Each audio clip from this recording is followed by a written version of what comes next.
Private trading company ಅವರು Tungabhadra trading company ಅವರು ದಿವಂಗತರಾದರು.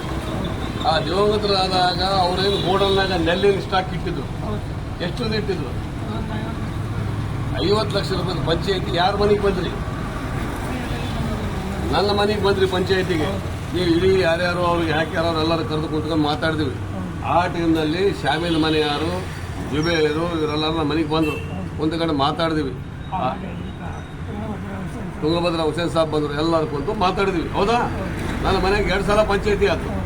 ಪಂಚಾಯತಿಯಾಗಿ ಏನಂದ್ರು, ನೆಲ್ಲು ಮಾರಿದ ಮೇಲೆ ರೊಕ್ಕ ಸೈಲೆಂಟಾಗಿ ಇಟ್ಕೊಳ್ರಿ ಅಂದ್ರಿ. ನಾನೇ ರೊಕ್ಕ ಇಟ್ಕೊಂಡ್ಯಾ? ನಾನೇನು ಹೇಳಿದೆ ಅಂದರೆ, ಬಜಾರ್ನಾಗ ಇರ್ತಕ್ಕಂಥ ಒಮ್ಮರ್ ಹುಸೇನ್ ಸಾಬ್ ಸಮಾಜದ ಹಿರಿಯರಿದ್ದಾರ, ಅವ್ರ ಬಳಿ 50 ಲಕ್ಷ ರೂಪಾಯಿ ಇಡೋಣ, ಬಂದಮೇಲೆ ಯಾರ್ಯಾರಿಗೆ ಕೊಡೋದ್ರೆ ಕೊಟ್ಟು ಕ್ಲಿಯರ್ ಮಾಡಮ್ಮ ಅಂತಂದ್ವಿ. ಹೌದಾ? ಆದಮೇಲೆ ಆ ದುಡ್ಡೆಲ್ಲ ತಕ್ಕೊಂಡವ್ರು ಯಾರು? 50 ಲಕ್ಷ ರೂಪಾಯಿನೂ ಶಾಮೀಲ್ ಮನೆಯವ್ರು ತಕ್ಕೊಂಬಿಟ್ಟ. ಒಮ್ಮರ್ ಹುಸೇನ್ ಸಾಬ್ರ ಕಡೆಯಿಂದ ತಕ್ಕೊಂಬಿಟ್ಟ. ನೀವು ಹೋಗಿ ಕೇಳಿದ್ರ್ಯಾ? ಯಾರಿಗೂ ಕೊಟ್ಟಿಲ್ಲ. ಯಾರಿಗಾದ್ರೂ ಕೊಟ್ಟಿದ್ದು ಏನಾದ್ರು ದಾಖಲೆಗಳಿದಾವ? ರೈತರ ಸಾಲ ತೀರಿಸಿದ್ದು, ನೆಲ್ಲಿದ್ದು. ಇವತ್ತು ಇಲಾಹಿ ಕಾಲೋನಿ ಒಳಗೆ ಆತನ ಜಾಗ ಇತ್ತು. ಆ ರೊಕ್ಕದಲ್ಲೇ ಆತ ಮನೆ ಕಟ್ಟಿದ. ಅದೇ ರೊಕ್ಕದಲ್ಲಿ ಒಂದು ಕಾರ್ ತಗೊಂಡ ಆತ.